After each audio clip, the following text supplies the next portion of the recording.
கர்த்தருடைய பரிசுத்த நாமத்துக்கு மகிமை உண்டாகட்டும். இந்த நாளில் இந்த காலை வேளையிலே தேவனுடைய வார்த்தைக்கு நேராக நாம் கடந்து போகலாம். இந்த நாள் வேதத்துக்கு ஆதாரமாக, செய்திக்கு ஆதாரமாக ஒரு வசனத்தை வாசிக்கலாம். நியாயாதிபதிகள் புஸ்தகம் 10ஆம் அதிகாரம் 15வது வசனத்தை இந்நாட்களில் நாம் வாசிக்கலாம். தேவரீர் உம்முடைய பார்வைக்கு நலமானதை எங்களை செய்யும், இன்றைக்கு மாத்திரம் எங்களை ரட்சித்தருளும் என்று சொல்லி இங்கே சொல்லப்பட்டிருப்பதை பார்க்கிறோம். இன்னைக்கு தலைப்பு நலமானதை செய்கிற தேவன். நலமானதை செய்கிற தேவன். நம் ஆண்டவர் எப்போதும் நம் யாவருக்கும் நலமானதை செய்கிற தேவன். ஆகவே தான் இங்கே வசனத்தில் வாசிக்கிறோம், இஸ்ரவேல் புத்திரர் கர்த்தரை நோக்கி பாவம் செய்தோம், தேவரீர் உம்முடைய பார்வைக்கு நலமானதை எங்களுக்கு செய்யும், இன்றைக்கு மாத்திரம் எங்களை ரட்சித்தருளும் என்று அவர்கள் கூப்பிட்டார்கள் என்று சொல்லி கர்த்தருக்கு ஆராதனை செய்தார்களே.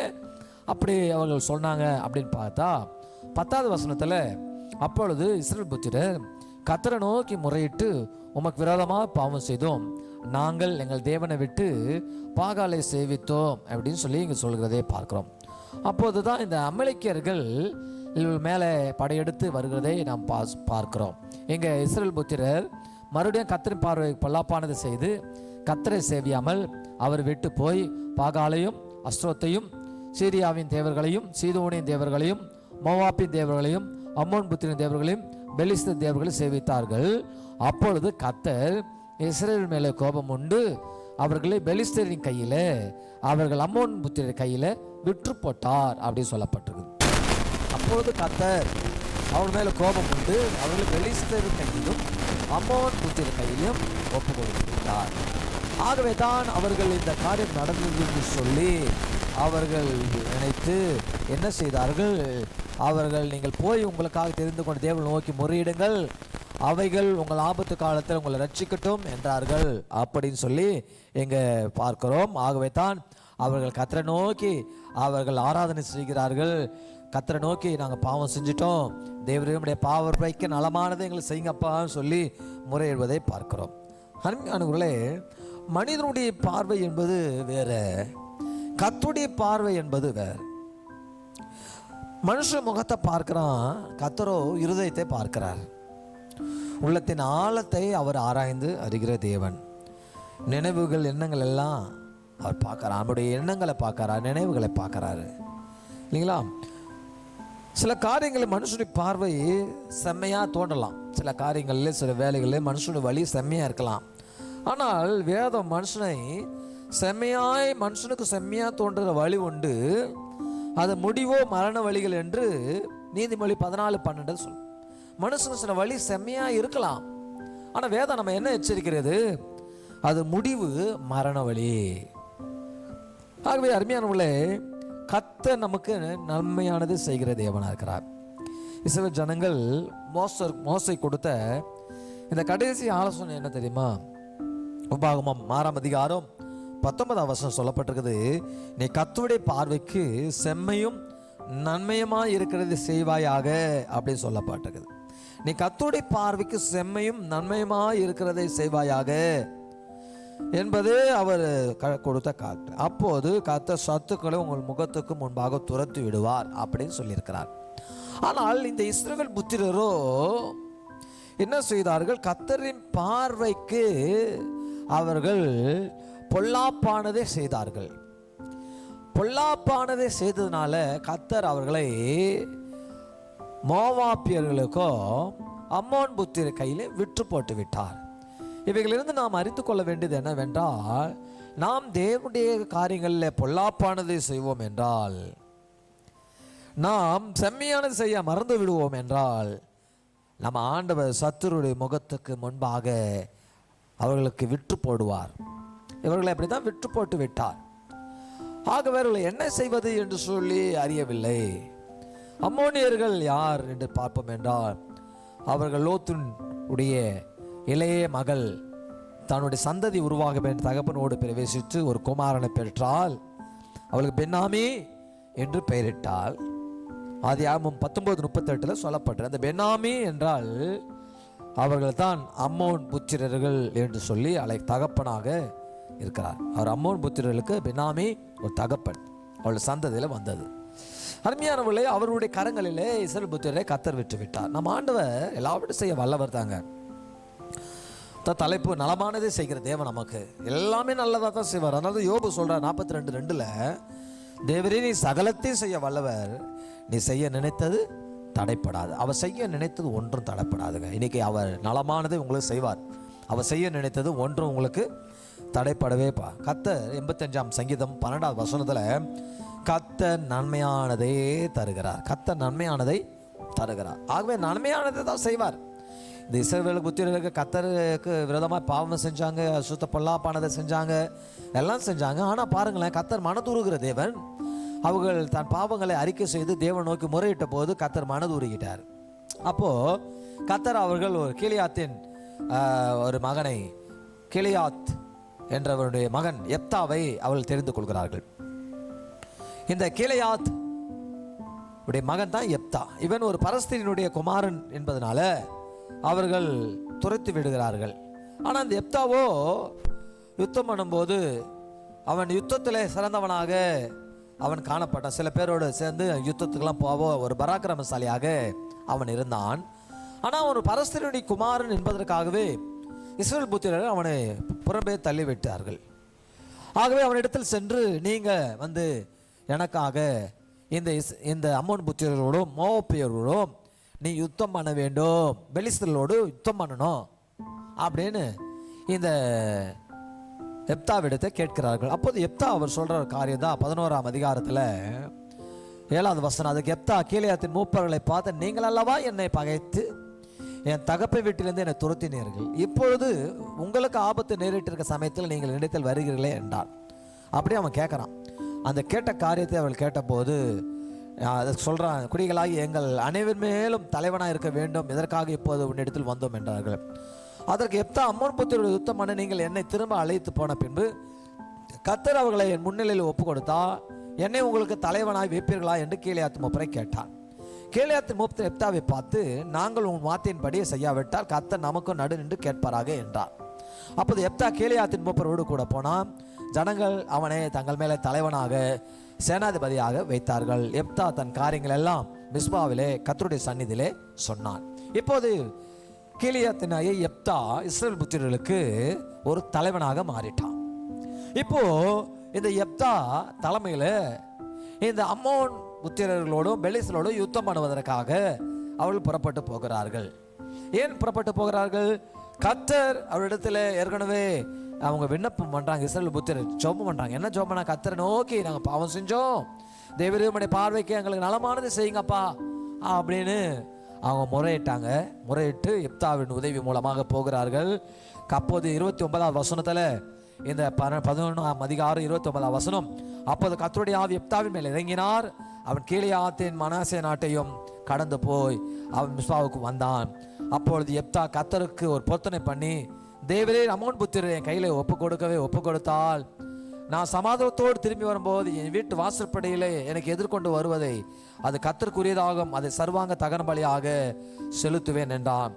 எப்தா அம்மோன் புத்திரர் மேலே யுத்தம் பண்ண அவளுக்கு விரோதமாய் புறப்பட்டு போனான். கர்த்தர் அவர்களை அவன் கையில் ஒப்பு கொடுத்து விட்டார். பாருங்களேன், அவன் ஜெபம் பண்ணுறான். எப்தா ஜெபிக்கிறான், ஆண்டவரே, கர்த்தருடைய ஆவி அவனுக்குள்ளே வந்தது, கர்த்தருடைய ஆவி அவன் மேல் இறங்கினது, பொருத்தனை பண்ணி ஜெபிக்கிறான். இன்றைக்கி நாம் பொருத்தனை பண்ணி ஜெபிக்கும் போது நிச்சயமாக நம்முடைய காரியங்களை கர்த்தர் நிறைவேற்றுகிறவராக இருக்கிறார். எப்தா பொருத்தனை பண்ணி ஜெபிச்சான், அவன் காரியம் ஜெயமாக முடிஞ்சது. அவன் அம்மோன் புத்திரர் மேலே அவன் யுத்தம் பண்ணினான். கர்த்தர் அவர்களை அவன் கையில் ஒப்பு கொடுத்தார். யார் கையில்? எப்தாவின் கையில், இஸ்ரவேலின் கையில் இந்த அம்மோன் புத்திரர்களை ஒப்பு கொடுத்து விட்டார். காரணம் என்ன? ஏற்கனவே இஸ்ரவேல் புத்திரர் ஜெபிக்கிறாங்க. ரெண்டாவது எப்தாவும் அபிஷேகத்தை நிரப்பப்பட்டு ஆவி அவன் மேலே இறங்கினால அவனும் பொருத்தனை பண்ணி ஜெபிக்கிறான். ஜெபித்த உடனே கர்த்தர் அம்மோன் புத்திரர்களை கரங்களை ஒப்பு கொடுத்து, நீங்களும் நானும் கூட நாம் ஆண்டவர் சமூகத்தில் மண்டிட்டு சாஸ்தாங்கமாக விழுந்து முறையிடும் போது நம்முடைய ஜபங்களுக்கு கர்த்தர் பதில் கொடுக்கும்போது அவர் சத்துருவை நம்முடைய கையில் ஒப்பு கொடுப்பார். அருமையானவர்களே, நலமானதை கர்த்தர் இஸ்ரவேல் புத்திரருக்கு எப்தாக்கு கர்த்தர் செஞ்சார். இன்னைக்கு அந்த நலமான காரியத்தை உங்களுக்கும் செய்ய அவர் வல்லவராக இருக்கிறார். கர்த்தர் நலமானதை செய்கிற தேவன். இதை கேட்டுக்கொண்டிருக்கிற அருமையான சகோதரனே, சகோதரியே, உங்கள் வாழ்க்கையில் நலமானது நடக்க வேண்டுமா? நலமான காரியங்களை கர்த்தர் உங்களுக்கு செய்ய வேண்டுமா? நீங்கள் செய்ய வேண்டிய காரியம் என்ன தெரியுங்களா? முதலாவதாக சங்கீதத்தின் புஸ்தகம் 103வது சங்கீதத்தை நாம் திருப்பிக் கொள்ளலாம். 103ஆம் சங்கீதம் 16வது வசனம், பூமிக்கு வானம் எவ்வளவு உயரமாக இருக்கிறதோ அவருக்கு பயப்படுகிறவர் மேல அவருடைய கிருபை அவ்வளோ பெரிதா இருக்கிறது. அருமையானவர்களே, தகப்பன் பிள்ளைக்கு இறங்குது போல கர்த்தர் தமக்கு பயந்தவர்களுக்கு இறங்குகிறார். அப்ப பயப்படுகிறவர் மேல அவருடைய கிருபை அவ்வளோ பெருசா இருக்குது. அப்ப பயப்பட வேண்டும். தேவனுக்கு பயப்படுற பயம் யாருக்குள்ளலாம் இருக்கிறதோ, தேவனுக்கு பயந்தா அந்நிய தேவனை நாடி போக மாட்டாங்க. இஸ்ரவேல் ஜனங்கள் தேவனுக்கு பயப்படல. அந்நிய தேவர்களை பாகாலையும் எல்லாம் பலிப்பிட்டார்கள். கர்த்தர் அந்நிய ராஜாக்களுக்கு விற்று போட்டார். இன்னைக்கு அருமையானவர்களே, நாம் தேவனுக்கு பயந்து அவர் ஒருவருக்கே ஆராதனை செய்வோம் என்றால் நம் தேவன் நம்மோடு கூட இருப்பார். நலமானதே கர்த்தர் செய்து கொண்டே இருப்பாருங்க. ஆகவே தான் தேவனுக்கு பயப்பட வேண்டும். தேவனுக்கு பயம்தான் நாம் எப்போதும் கர்த்தருடைய பிள்ளைகளாக இருப்போம். எபிரேயர் 12:28 சொல்ல, பயத்தோட நடுக்கத்தோட கர்த்தரை சேவியுங்கள். உபாகமம் 10ஆம் அதிகாரம் 12வது வசனத்தில் சொல்லப்பட்டிருக்கிறது. நான் வாசிப்போம் என்றால் அங்கே ஒரு கட்டளையாக அது சொல்லப்பட்ட உபாகமம் புஸ்தகத்தில் 10ஆம் அதிகாரத்தில் 12வது வசனத்தை வாசிக்கும் போது இங்கே சொல்லப்பட்டிருக்கிற வசனத்தை நான் வாசிக்கிறேன். இப்போ இஸ்ரவேலே, நீ உன் தேவனாய் கர்த்தருக்கு பயந்து அவர் வழிகள் நடந்து அவரிடத்தில் அன்பு கூர்ந்து முழு இதயத்தோடு முழு ஆத்மாவோடு தேவனாய் கர்த்தரை சேவி அப்படின்னு சொல்லப்பட்டிருக்குது. கர்த்தருக்கு பயந்து அவர் வழிகளை நட, கர்த்தருக்கு பயந்து வழியில நடன்னு சொல்லி இங்க சொல்லப்பட்டிருக்குது. நாம் கர்த்தருக்கு பயந்து அவர் வழியில நடந்தா நிச்சயமா கர்த்தர் நலமானதை உங்களுக்கு செய்ய வல்லவராக இருக்கார். கர்த்தருக்கு பயப்படுற பயம் நமக்கு இருக்குதாங்க. கர்த்தருக்கு பயப்படணுங்க. கர்த்தருக்கு பயந்தா நிச்சயமாய் கர்த்தர் உங்களுக்கு நலமானதை கர்த்தர் செய்ய வல்லவராக இருக்கிறார். ரெண்டாவது பார்த்தீங்கன்னா அப்போஸ்தலர் 13ஆம் அதிகாரம் 22வது வசனத்தை நான் வாசிக்கும் போது, அப்போஸ்தலர் 13ஆம் அதிகாரம் 22வது வசனத்தில் இங்கே சொல்லப்பட்டிருக்கிறது, பின்பு அவர் தள்ளி தாவீதை அவளுக்கு ராஜாவாக ஏற்படுத்தி, ஈசாயின் குமாரனாகிய தாவீது என் இருதயத்துக்கு ஏற்றவனாக கண்டேன், எனக்கு சித்தமானவைகள் எல்லாம் அவன் செய்வான் என்று அவனை குறித்து சாட்சி கொடுத்தார். அருமையானவர்களே, இங்க பார்க்கிறோம், என் இருதயத்துக்கு ஏற்றவன் கர்த்தர் சொல்றார். கர்த்தருடைய இருதயத்துக்கு ஏற்றவன் யாரா? தாவீது. இன்னைக்கு நமக்குடைய வாழ்க்கையில கர்த்தர் நலமானதை செய்ய வேண்டும் என்றால் முதல்ல தேவனுக்கு பயப்படணும். இரண்டாவது, தேவனுடைய இருதயத்துக்கு ஏற்றவனாக நாம் மாற வேண்டும். நாம் தேவனுடைய இருதயத்துக்கு ஏற்றவனாய் மாறும்போது தேவன் நம்ம நிச்சயமாக நம்மை ஆசீர்வதிக்கிறவன் உண்மையுள்ளவனாய் இருந்தான் இல்லைங்களா? தேவனுக்கு அவன் என்ன பண்ண, இருதயத்துக்கு ஏற்ற ஒரு வைராக்கியம் நிறைந்தவனாக இருந்தான். கோலியாத்தை விழுத்தும் போது அந்த கோலியாத்தை அவனை பார்த்து கேட்குறான், தாவீதே, நான் என்ன நாயா தடியோடும் கல்லோடும் வந்திருக்கிறே, நான் நாயான்னு கேட்டான். இஸ்ரவேல் தேவனை நிந்தித்தான். அப்போது ஆவியில பேங்க் கொண்டு தாவீது சொல்லி, இஸ்ரவேல் தேவன் நிந்திக்கிறது நீ ஏமாத்திரம் வித்த சேதம் இல்லாத பெலிஸ்தேனே, என் தேவனை நிந்திப்பதுக்கு நீ யார்? உன்னை கர்த்தர் என் கையில் நீங்க ஒப்பு கொடுத்தா உன் தலையை வெட்டி நீங்க ஆகாயத்த பறவைகளுக்கு நான் இறையாக போடுவேன்னு சொல்லி வைராக்கியமா பேசினான். என்ன ஒரு வைராக்கியம் அவனுக்குள்ள காணப்பட்டது. அந்த வைராக்கியம் தாங்க கர்த்தருடைய இருதயத்துக்கு ஏற்றவனாக நம்ம வைராக்கியமா தேவனுக்காக செயல்படும் போது கர்த்தருடைய இருதயத்துக்கு ஏற்றவனாக மாறுவோம். அப்ப இருதயத்துக்கு ஏற்றவன மாறணும்னா உண்மை உள்ளவனாக நம்ம மாறணும். வசனம் சொல்லுது, நீதிமொழி 28:20, உண்மை உள்ள மனுஷன் பரிபூர்ண ஆசீர்வாதத்தை பெறுவான். ஹல்லேலூயா. கொஞ்சத்துல உண்மையா இரு. 25ஆம் அதிகாரம் 23ஆம் வசனம் மத்தேயுல சொல்லப்படுறது, கொஞ்சத்தில் உண்மையில வந்தா அநேகத்தில் உன்னை கர்த்தர் அதிபதியாக கர்த்தர் மாற்றுகிற தேவன். கொஞ்சத்துல இன்னைக்கு நமக்கு உண்மை இருக்கிறதா? எல்லாவற்றிலும் நம்ம எல்லாத்தையும் பார்த்துக்கலாம் நினைக்கிறோம். கொஞ்சத்துல நமக்கு உண்மை இருக்க வேண்டும். உண்மை உள்ள ஆத்மா, உண்மை உள்ள மனுஷன் பரிபூர்ண ஆசீர்வாதத்தை பெறுவான். அப்ப நலமானதை கர்த்தர் செய்வார் என்றால் தேவனுக்கு பயப்படும் போது நலமானதை செய்வார். இரண்டாவது, தேவனுடைய இருதயத்துக்கு ஏற்றவனாக நீ மாறும்போது நலமானதை செய்வார். மூன்றாவதாக கொலேசியரின் புஸ்தகத்தை நாம் திருப்பிக் கொள்வோம். கொலேசியர் புஸ்தகம் 3வது அதிகாரத்தை நாம் திருப்பிக் கொள்ளலாம். கொலேசியர் 3ஆம் அதிகாரம் 23வது வசனத்தை நாம் வாசிக்கலாம்.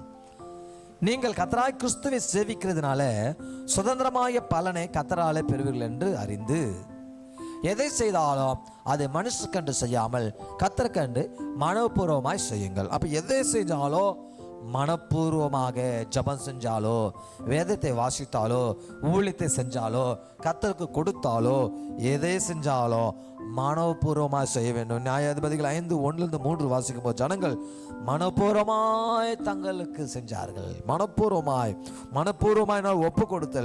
ஒப்பு கொடுத்தார்கள். வெற்றி காரணமாக தாங்கள் மனப்பூர்வமாய் ஒப்பு கொடுத்தார்கள் என்று சொல்லப்பட்டிருக்கிறது. மனப்பூர்வமாய் அவர்கள் கொடுத்தார்கள். அப்ப நம்ம மனப்பூர்வமாக தேவ சமூகத்தில் வரும்போது, மனப்பூர்வமாய் ஒப்பு கொடுக்கும் போது உங்க வாழ்க்கையில நலமானதை கர்த்தர் உங்களுக்கு செய்வார். தேவரீர் உம்முடைய பார்வைக்கு நலமானதை எங்களை செய்யும் என்று சொல்லி இஸ்ரவேல் புத்திரர் ஜெபித்தார்கள். அவளுக்கு நலமானதை கர்த்தர் செஞ்சு அந்த அம்மோன் புத்திரரிடத்திலிருந்து ஒரு விடுதலையை, அம்மோன் புத்திரர்களை கர்த்தர் இஸ்ரவேலிடத்தில் ஒப்பு கொடுத்தார் எப்தாவின் மூலமாக. இன்னைக்கு உங்கள் வாழ்க்கையிலையும் சத்துருவும் கையில் ஒப்பு கொடுத்து உனக்கு நலமானதை செய்ய வேண்டும் என்றால் நீங்கள் செய்ய வேண்டியது தேவனுக்கு பயப்பட வேண்டும். இரண்டாவது, தேவனுடைய இருதயத்துக்கு ஏற்றவனாய் மாற வேண்டும். மூன்றாவதாக, மனப்பூர்வமாக எதை செஞ்சாலும் மனப்பூர்வமாக செய்யும் போது கர்த்தர் உங்களுக்கு நலமானதை செய்வாராக. தேவனுக்கு பயப்படுங்கள், இருதயத்துக்கு ஏற்றவனாக நடந்து கொள்ளுங்கள், மனப்பூர்வமாக இருங்கள். தேவன் எல்லாவற்றையும் உங்க பார்வைக்கு நலமானதை கர்த்தர் உங்களுக்கு செய்வாராக. கர்த்தர் நலமானதை இந்த மாதத்தில் உங்களுக்கு எல்லாவற்றையும் செய்வார். அதான் வசனம் சொல்லுது, தேவரே உங்களுடைய பார்வைக்கு நலமானதை எங்களுக்கு செய்யும். கர்த்தர் உங்களுக்கு இந்த நாளில் கர்த்தருடைய பார்வைக்கு நலமானதை உங்களுக்கு செய்வாராக. ஜெபிக்கலாமா? அன்பின் ஆண்டவரே, இந்த வசனத்தை தியானித்த பிள்ளைகளுக்கு நலமானது செய்யுங்கப்பா. எப்படி இஸ்ரவேல் புத்திரருக்கு அம்மோன் புத்திரருடைய கரங்களிலிருந்து நலமானது செய்து கொடுத்தீரோ, அந்த நலமானதை இவ்வளவு செய்யும். நலமானதை நீங்கள் செய்யணும். என்ன செய்யணும்? தேவனுக்கு பயப்படணும், இருதயத்துக்கு ஏற்றவனாக இருக்கணும், மனப்பூர்வமாக செய்யணும். அதை நாங்கள் செய்யத்தக்கதாக கிருபை தாங்க. நாங்கள் கேட்ட இந்த வார்த்தையின்படி இந்த வாரத்தில் இன்னைக்கு எங்கள் குடும்பத்துக்கு நீங்கள் நலமானதை செய்யுங்க. இயேசுவின் நாமத்தில் ஜெபிக்கிறோம் பிதாவே. ஆமென், ஆமென். God bless you. கர்த்தர் உங்களை ஆசீர்வதிப்பாராக. ஆமென்.